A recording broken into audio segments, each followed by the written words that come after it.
ఈరోజైతే మా పిల్లల స్కూల్‌లో యాన్యువల్ డే ఉంది. సో, వాళ్ళు ఎర్లీగా ఎళ్ళాలి. 7:15 కల్లా స్కూల్‌లో రిపోర్ట్ చేయమని చెప్పారంట. కిడ్స్‌కి జంక్ ఫుడ్ ఎంత పెట్టకూడదు అని మనం అనుకున్నా కానీ కొన్ని సందర్భాల్లో అవాయిడ్ చేయలేము.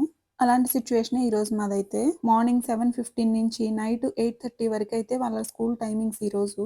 ఏదో ఒకటి ఎవరో ఒకళ్ళు తింటూ ఉంటే పిల్లలు అలా చూస్తూ ఉంటారు కదండీ! నాకైతే అది అస్సలు ఇష్టం ఉండదు. ఈరోజు అందరూ జంక్ ఫుడ్ చాలా ప్రిఫర్ చేస్తారు. అది నాకైతే తెలుసు. మా పేరెంట్స్ మమ్మల్ని అన్నీ రిస్ట్రిక్ట్ చేస్తున్నారు అని మా పిల్లలైతే అనుకోకూడదు. కొంత హోమ్‌మేడ్ ఫుడ్ ఇచ్చి, కొంత జంక్ ఫుడ్ అయితే ఇచ్చాను. వాళ్ళు కంప్లీట్‌గా హోమ్‌మేడ్ ఫుడ్డు తినలేరు. కంప్లీట్‌గా జంక్ ఫుడ్డు తినలేరు. అదొకటి అలవాటయిందండి వాళ్ళకి. హెల్తీ ఫుడ్డే ఎందుకు తినాలి, అన్‌హెల్తీ ఫుడ్ ఎందుకు తినకూడదు అని చెప్తూ ఇస్తున్నాము మేమైతే జంక్ ఫుడ్డు.